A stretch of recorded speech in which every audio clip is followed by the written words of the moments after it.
Subscribe Muhammad Amjad Nadwi, Indian Islamic scholar. أعوذ بالله من الشيطان الرجيم بسم الله الرحمن الرحيم الذين كفروا وصدوا عن سبيل الله أضل أعمالهم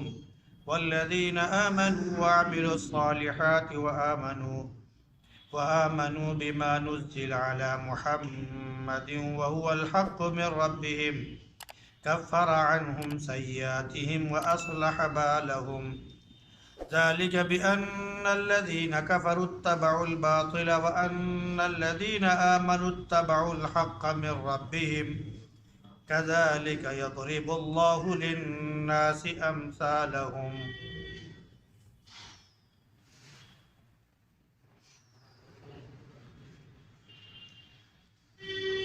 الذين كفروا وصدوا عن سبيل الله أضل أعمالهم جنہوں نے کفر کیا اور اللہ کے راستے سے روکا اللہ نے ان کے اعمال حقارت کر دیا، اور جو ایمان لے آئے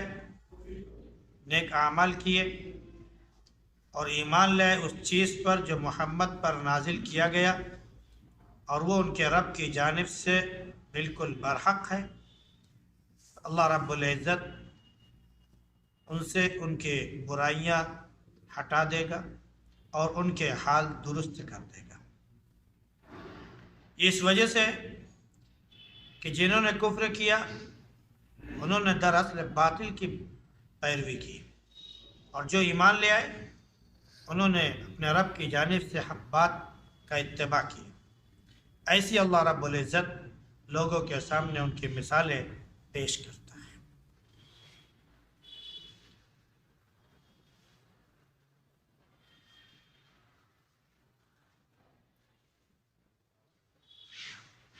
یہ سورہ احقاف کے بعد سورہ محمد شروع ہوئی ہے۔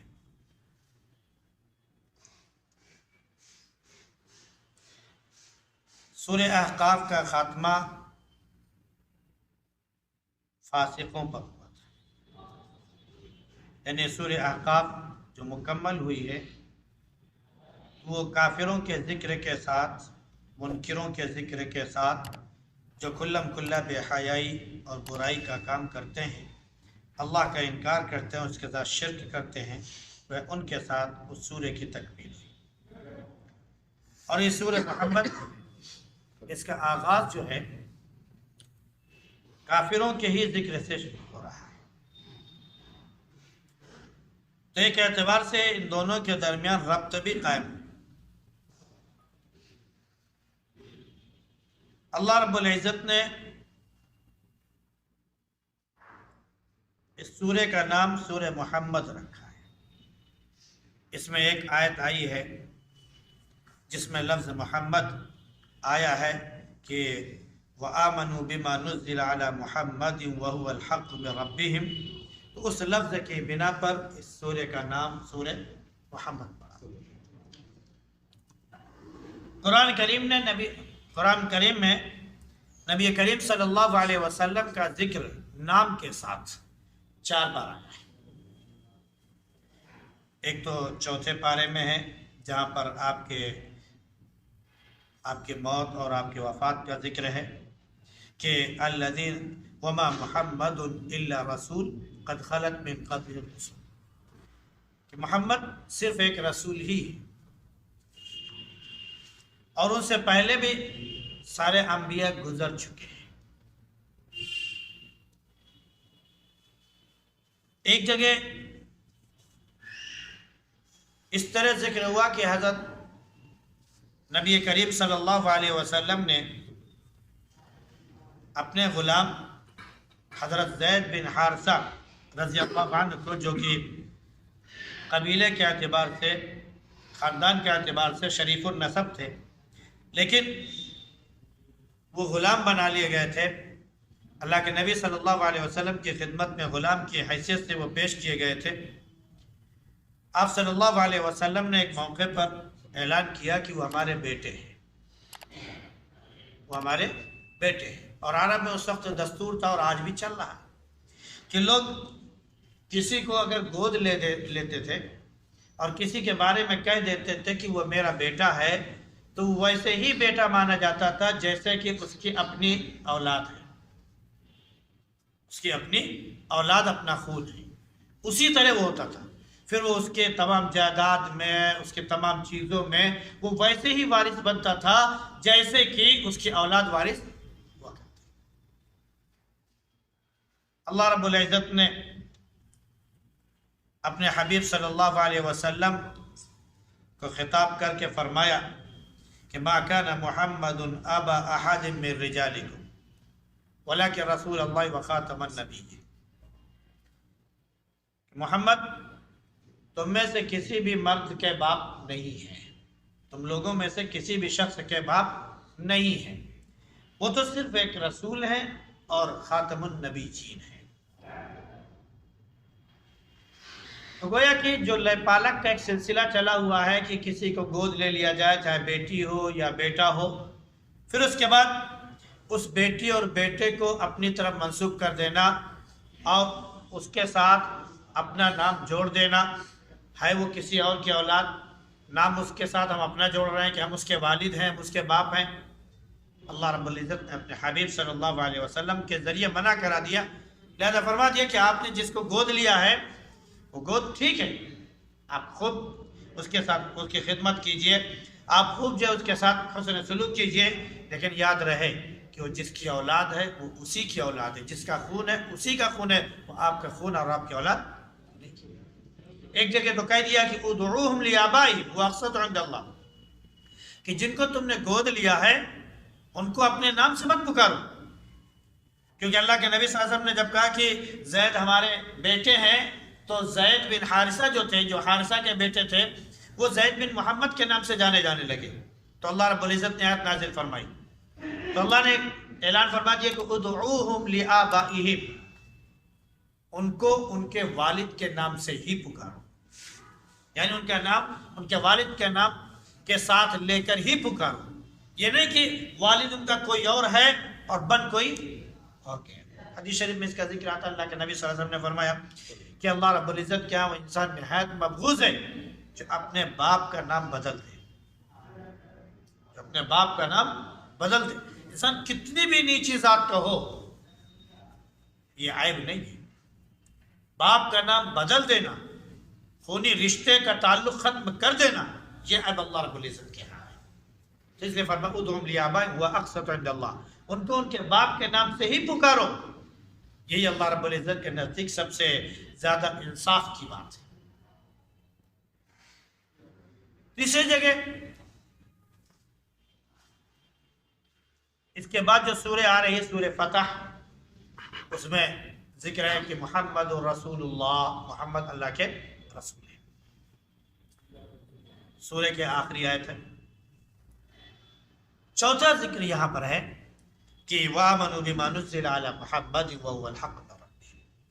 یہ بھی اس بنا پر اللہ رب العزت نے نام لیا جہاں پر ضروری رہا، ورنہ عام طور سے نبی کریم صلی اللہ علیہ وسلم کو خطاب جو اللہ رب العزت نے کیا ہے مختلف اعتبار سے کیا ہے، اور اگر کہا جائے کہ قرآن کریم کی مختلف صورتیں جو ہیں وہ نبی کریم صلی اللہ علیہ وسلم کے نام پر ہیں تو اس میں کوئی مذاکرہ نہیں۔ سورہ ضحیٰ والضحیٰ کہا گیا ہے، اللہ کے نبی صلی اللہ علیہ وسلم کی ایک صفت بیان کی گئی۔ کہیں پر طٰہٰ آپ کو کہا گیا تو سورہ طٰہٰ نازل ہوئی ہے،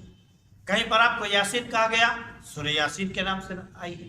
کہیں پر آپ کو مزمل کہا گیا تو یا ایھا المزمل کے ذریعے آیا، کہیں پر آپ کو یا ایھا المدثر کے ذریعے پکارا، کہیں پر آپ کو یا ایھا النبی کے ذریعے پکارا، وغیرہ وغیرہ مختلف ناموں سے اللہ رب العزت نے اپنے حبیب صلی اللہ علیہ وسلم کا ذکر کیا، اور آپ گویا کہ صورتیں بہت سی جو ہیں جو نبی کریم صلی اللہ علیہ وسلم کے نام پر، لیکن فی نفسی آپ کے ذاتی نام جو آپ کے دادا نے رکھا تھا اس نام سے اللہ رب العزت نے آپ کا ذکر صرف 4 جگہ کیا ہے۔ اور یہ ہوتا بھی ہے کہ جب کسی چیز کی کوئی اہمیت زیادہ ہوتی ہے تو اس کا نام کم لیا جاتا ہے، اس کا نام کم لیا جاتا ہے اور آداب و القاب سے اس کو زیادہ پکارا جاتا ہے۔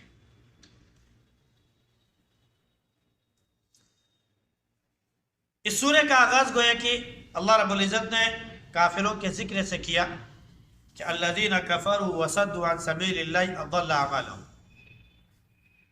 کہ جو کفر کرتے ہیں، اللہ کا انکار کرتے ہیں اور اللہ کے راستے سے روکتے ہیں، اللہ رب العزت ان کے اعمال برباد کر دیتا ہے۔ یہ اعمال جو برباد ہو رہے ہیں وہ کیا ہے؟ بھائی ایمان نہیں ہے اگر تو عبادت تو یکسر مسترد ہوئی جاتی ہے، وہ منہ پر مار دی جاتی ہے، اس کی کوئی حیثیت نہیں۔ جیسے دنیا میں ہے، مثال کے طور پر آج کل ہمارے نزدیک پاور ایک بہت بڑی طاقت ہے، یعنی بجلی پاور جو ہے، بجلی یہ بہت بڑی طاقت ہے۔ دنیا کی ساری چیزیں اسی بیس پر چل رہی ہیں۔ دنیا سے اگر لائٹ کا سلسلہ ختم کر دیا جائے تو ان پنکھوں کی، بلبوں کی، گھڑیوں کی، گاڑیوں کی، دیگر تمام چیزوں کی حیثیت بالکل نہیں رہے گی، کوڑے بھاؤ میں کوئی نہیں پوچھے گا۔ جب تک یہ لائٹ ہے تب تک ہر چیز کی اہمیت بڑھتی جا رہی ہے۔ لائٹ ختم ہو جائے، لائٹ کا سلسلہ ختم ہو جائے، جیسے کہ پرانے دور میں ہوا کرتا تھا، تو اس مائک کی حیثیت ختم، اس پنکھے کی حیثیت ختم، بلب کی حیثیت ختم، ہر چیز کی حیثیت، اے سی کی حیثیت ختم، سب چیزوں کی حیثیت کیا ہوگی؟ ختم ہو جائے گی۔ لیکن ہے تو بہرحال وہ ہے، اور جب کسی چیز کی حیثیت ہوتی ہے تو اس کا ذکر کم کیا جاتا ہے، یہ عزت اور وقار کی بات ہوتی ہے۔ تو اللہ رب العزت نے اپنے نبی کا ذکر نام کے ساتھ وہ ضروری جہاں پر ہے وہاں پر صرف 4 جگہ کیا ہے۔ اب رہا معاملہ یہ کہ ان کے اعمال اکارت جائیں گے، برباد ہو جائیں گے، وہ کون سے اعمال ہیں؟ ہم نے بتایا کہ جہاں تک عبادت کا تعلق ہے وہ تو دنیا کرتی ہے، اپنے اپنے معبودوں کو مانتی ہے، لیکن ایمان کے بغیر چاہے جو جس کی عبادت کرے تو وہ عبادت تو گئی۔ ایمان کے ساتھ اللہ کی عبادت کی جائے تو وہ باقی، اللہ کے سوا کسی اور کی عبادت کی جائے، اللہ کے ساتھ ایمان کے بعد بھی کسی اور کو شریک کر لیا جائے تو بھی اس کا ایمان چلا جائے گا اور اس کے اعمال ضائع ہو جائیں گے۔ یہ اعتقادی اعتبار سے، لیکن بہت سے اعمال ظاہری ہوتے ہیں، بہت سے اعمال ظاہری ہوتے ہیں جو سامنے نظر آتے ہیں، کھانا کھلا دینا، غریبوں کی مدد کر دینا، کسی کے پاس کپڑا نہیں اس کو کپڑا پہنا دینا، ہے نا، وغیرہ وغیرہ، بیمار شخص ہے اس کا علاج کروا دینا، وغیرہ وغیرہ، جو اس طرح کے جو تمام نیکیاں ہیں جو ساری دنیا کرتی ہے اپنے اپنی وسعت اور حیثیت کے مطابق، اللہ رب العزت فرماتا ہے کہ اس کو بھی ضائع کرو۔ چونکہ مخاطبین عرب تھے اور وہ اللہ کے نبی صلی اللہ علیہ وسلم کی مخالفت کیا کرتے تھے اور یہ سمجھا کرتے تھے کہ جن کی ہم پوجا کرتے ہیں، کعبے کے اندر جو بت رکھے ہوئے ہیں وہ سب بڑے محترم بالشان ہیں، ان کی عبادت سے ہم اللہ رب العزت کا درجہ حاصل کر لیں گے اور تقرب حاصل کر لیں گے، اور یہ جو ہم حاجی آتے ہیں، عمرہ کرنے والے آتے ہیں، ہم جو ان کی خدمت کرتے ہیں، ان کو ہم کھانا کھلاتے ہیں، ان کو ہم جو ہے پانی پلاتے ہیں، جو سقایا کی ذمہ داری کہلاتی ہے، وغیرہ وغیرہ، یہ سارے جو اچھے اعمال ہیں تو اس کی وجہ سے ہمارے درجات بلند ہو رہے ہیں۔ تو اللہ رب العزت نے فرما دیا کہ جو اللہ پر ایمان نہیں رکھتا، جو اللہ کے بھیجے ہوئے نبی محمد صلی اللہ علیہ وسلم پر، اس لیے وہاں پر ذکر کیا والذین آمنوا بما نزل علی محمد، کہ جو ایمان لاتا ہے محمد کے دین پر وہ صحیح ہے، اور جو محمد کے دین پر ایمان نہیں لاتا ہے تو اللہ رب العزت اس کے اعمال جو بھی وہ کر رہا ہے سب ضائع کر دیتا ہے، اس کا کوئی بدلہ آخرت میں نہیں ہوگا۔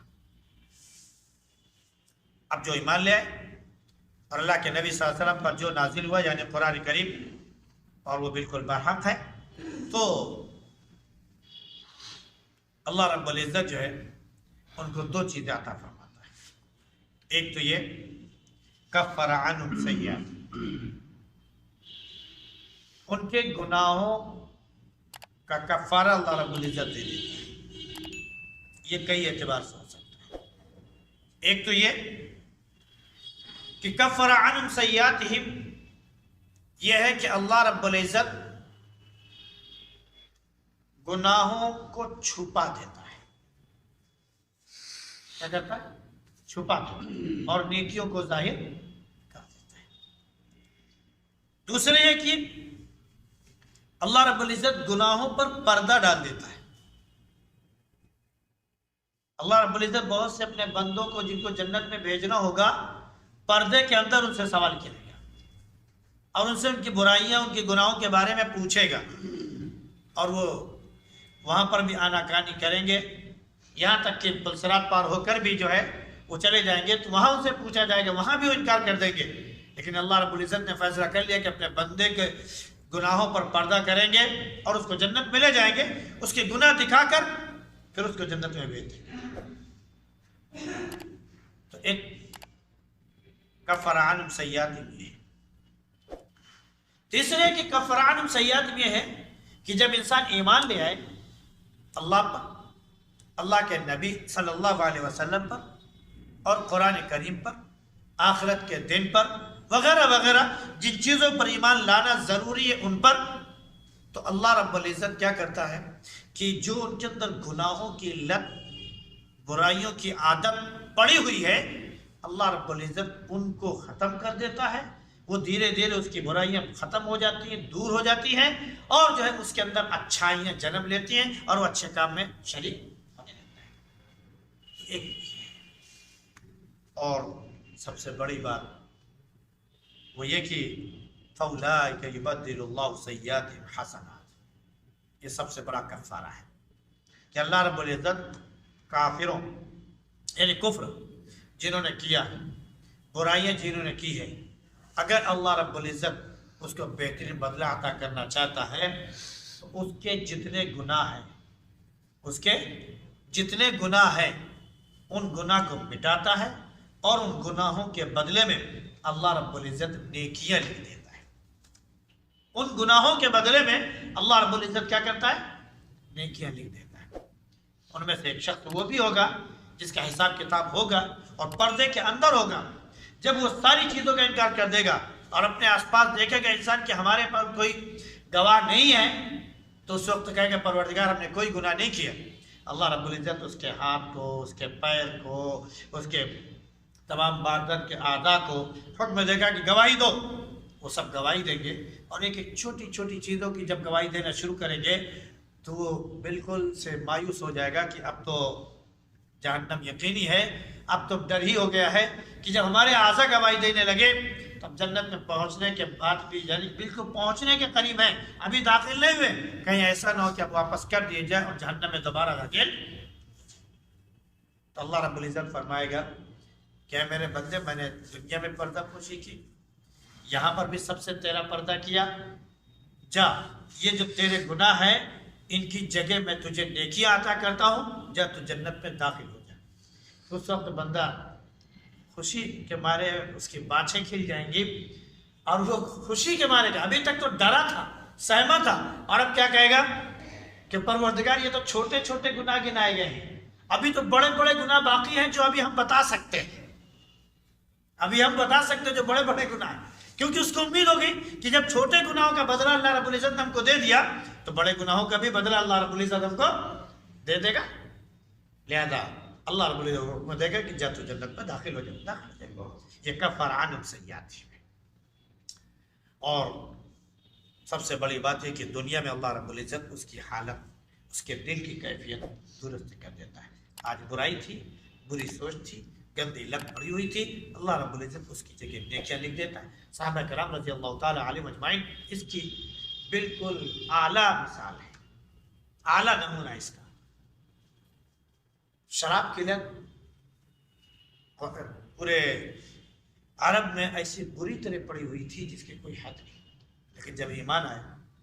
اور اللہ رب العزت نے شراب حرام کی اور اس سے منع کیا تو جو کہہ لیجئے کہ 40 سال 50 سال پرانی